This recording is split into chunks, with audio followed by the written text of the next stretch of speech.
It's the hottest week of a West Point summer, and the toughest cadets in America are walking out the door. These are teenagers who fought for years to get here. Top grades, team captains, letters from senators.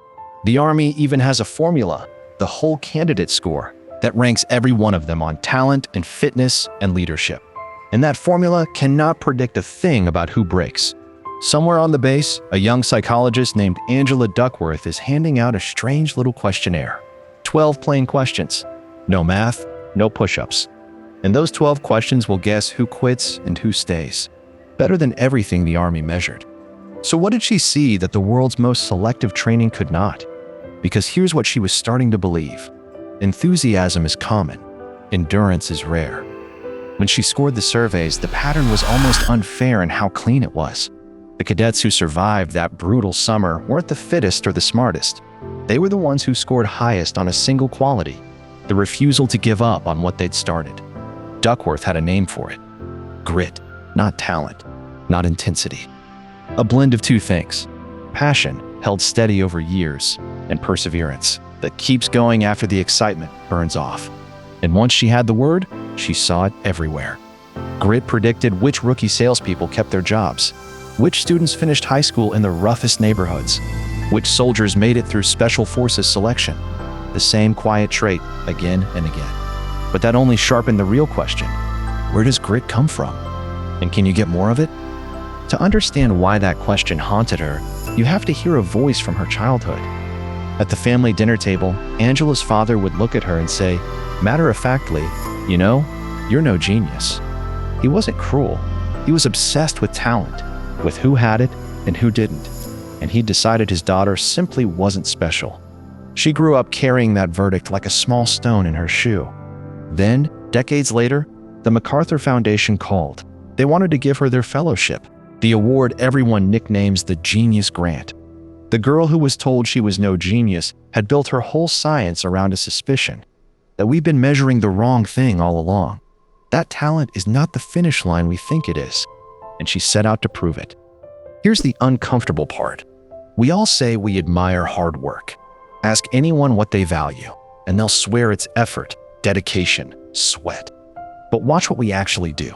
In one experiment, musicians rated a performer they were told was a natural talent as more hireable than one described as a hard worker, even though they were listening to the exact same recording. We claim to love the striver. We secretly bow to the natural. Nietzsche saw it more than a century ago.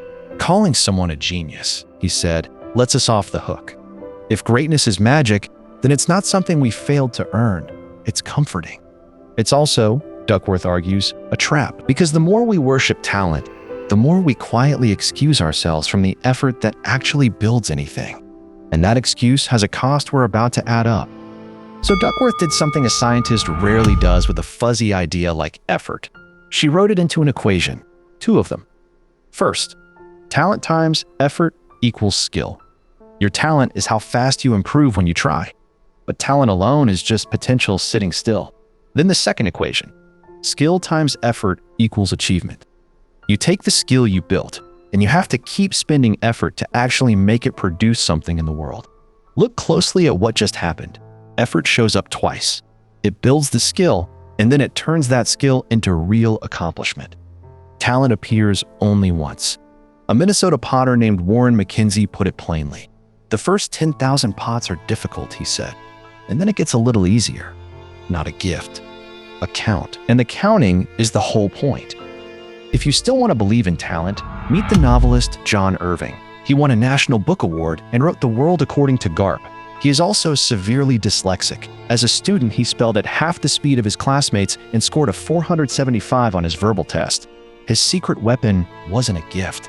It was rewriting everything, over and over, until it was right.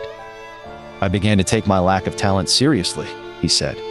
Or take Will Smith, who flatly denies being especially talented. What he claims instead is a sickening work ethic. I will not be outworked, he said. Put him on a treadmill beside anyone, and either they get off first, or he collapses trying. It sounds extreme, but it's the same math as the potter and the dyslexic. Greatness isn't a lightning strike. It's a decision made again every morning. But now we hit a catch, and it's the one most people miss. Grit isn't just working hard on Tuesday. It's working hard on the same thing for years, decades, while everyone around you changes lanes. And that requires a kind of passion we usually misunderstand. We picture passion as fireworks, a burst of feeling. Duckworth found something quieter and far more powerful. Passion as a compass. It's not the intensity of how much you love something on day one. It's the consistency of pointing the same direction over a very long time. Warren Buffett supposedly gave a pilot a trick for this. List your 25 career goals, circle the 5 that matter most, and then avoid the other 20 at all costs. Not because they're bad, because they're the seductive distractions that will quietly steal your life from your top goal. Grit means choosing what to ignore. So far, this might sound like bad luck, as if grit is another fixed trait you're either born with or not.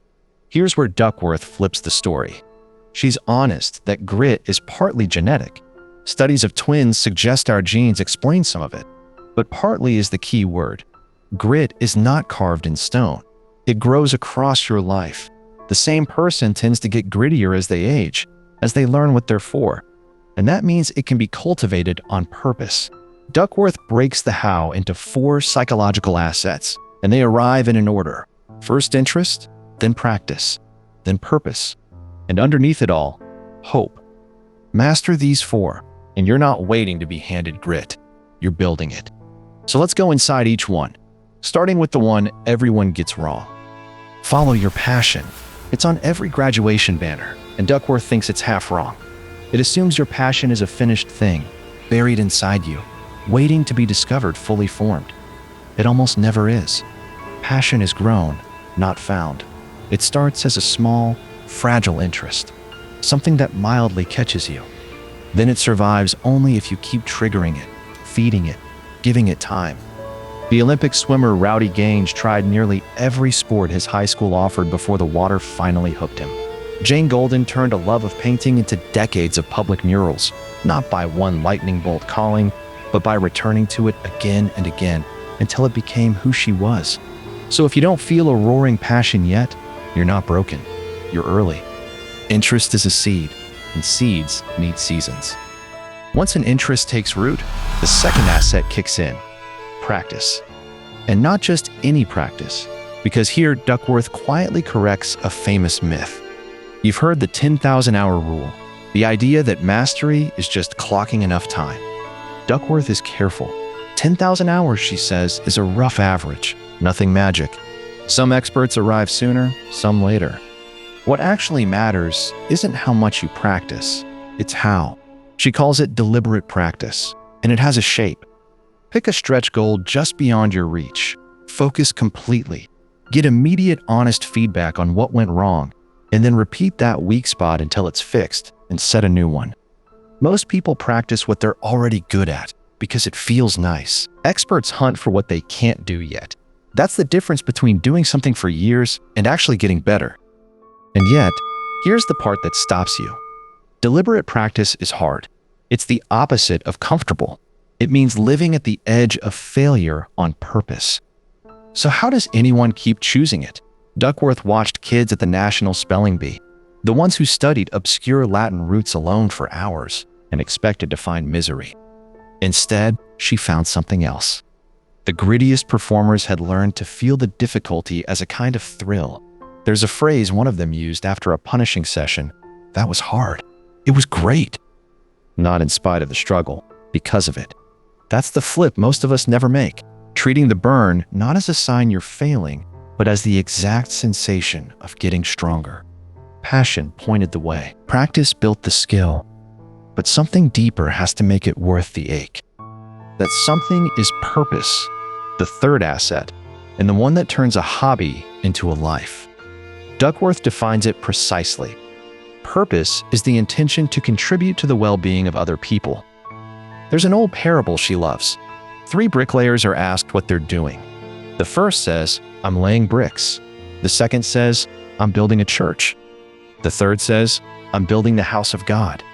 Same labor, 3 different worlds. The gritty are almost always the third bricklayer. They've connected their daily grind to something bigger than themselves. A little girl named Alexandra Scott, fighting cancer, started a lemonade stand to raise money for other sick kids. That stand became a movement. Duckworth is honest that purpose isn't automatically noble. History has gritty villains too. But for most of us, the surest fuel for perseverance is the sense that someone else is counting on us. Underneath interest, practice, and purpose sits the deepest asset of all: hope. And to understand it, Duckworth goes back to one of psychology's most haunting findings. Decades ago, researchers exposed animals to a mild discomfort they couldn't escape. Later, when escape became easy, many simply lay down and took it. They'd stop trying. The scientists called it learned helplessness. But the crucial discovery came later, and it changes everything. It wasn't the discomfort itself that crushed them. It was the belief that nothing they did would matter.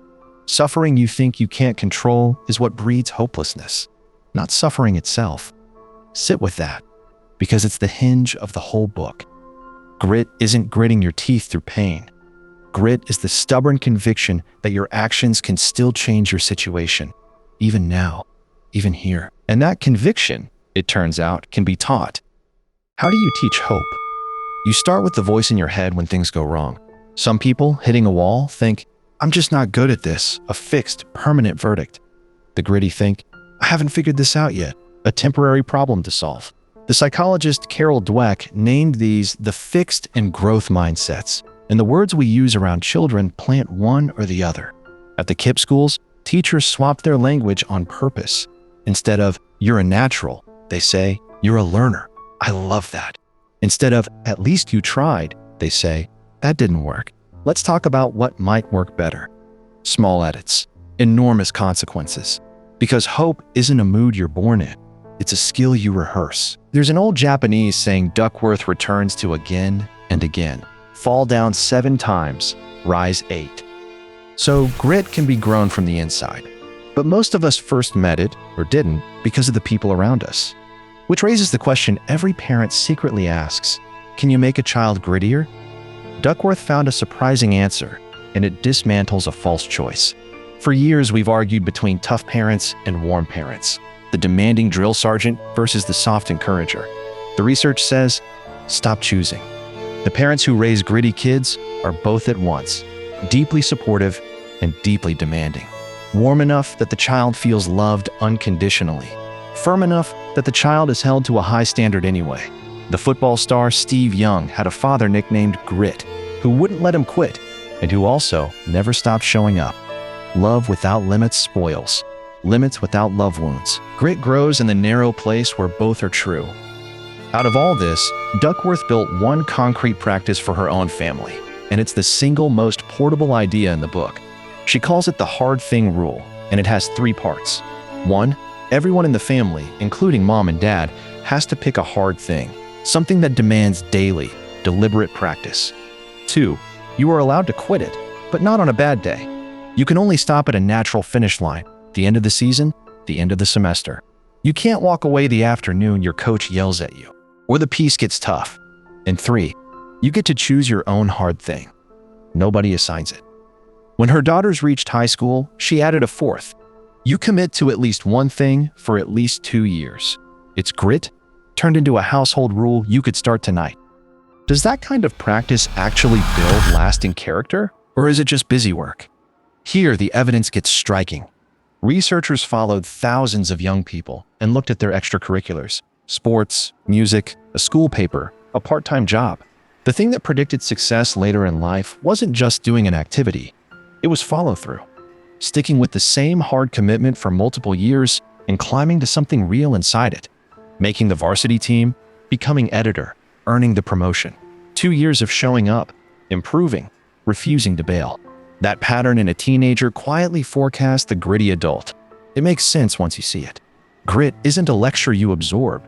It's a muscle you can only build by carrying something heavy for a long time on purpose. But there's one more force shaping grit, and it's the one we underestimate most.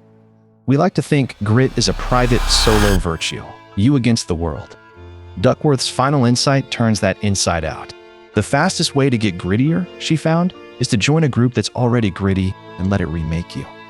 Culture does what willpower can't. Pete Carroll's Seattle Seahawks drill a shared creed until it becomes each player's identity. Finland has a word for its national stubbornness, sisu, an inner fire that refuses to fold. The banker Jamie Dimon says, "You call it grit, I call it fortitude," and builds it into how his company survives its worst days. Even West Point learned this. It stopped trying to break cadets down and started building them up. You become the norms you're surrounded by. So if you want to be grittier, Duckworth says, find a gritty culture and let belonging pull you upward. Now, if this all sounds like a sales pitch, Duckworth is the first to slow it down, and this is where you should trust her more, not less. Can you have too much grit? Yes. She's blunt that stubbornly finishing everything you start is a great way to miss the exit you should have taken. She herself quit piano and French and calls it a wonderful decision. Grit is knowing which hard thing is worth it, not clinging to everyone. She admits the villains of history had grit too. She admits much of her evidence is still young, correlations more than proof, and that a scientist should say so out loud. And she insists on one last thing. Grit is not the highest virtue. If forced to choose, she'd put goodness first. Greatness is optional.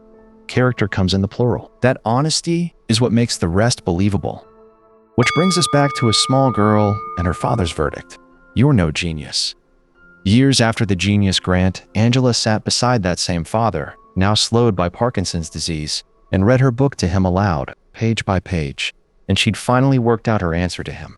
If genius means a gift the gods dropped in your lap, then no. She was no genius, and neither are most of the people we call one. But if genius means working toward excellence, ceaselessly, with every part of who you are, then her father was a genius, and so was she. And so is the dyslexic novelist, and the potter at his wheel, and the kid at the spelling bee, and the parent doing the hard thing beside their child. The word we've been guarding so jealously was never about talent at all. So here's what the 12 questions at West Point were really measuring. Not how much you were given, what you do with it. Grit doesn't ask whether you're the smartest person in the room. It asks whether you'll still be in the room years from now, quietly outlasting the people who started with more. Talent is a rumor about who you might become. Effort is the vote you cast every single day on who you actually are. Enthusiasm is common. Anyone can start. Endurance is rare, and it's the whole game. So pick your hard thing. Point your compass, and don't let go.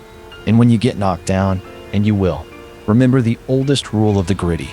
Fall down 7 times, rise 8. If this moved you, stay with us. Next, we're opening Carol Dweck's Mindset, the book that starts where this one ends.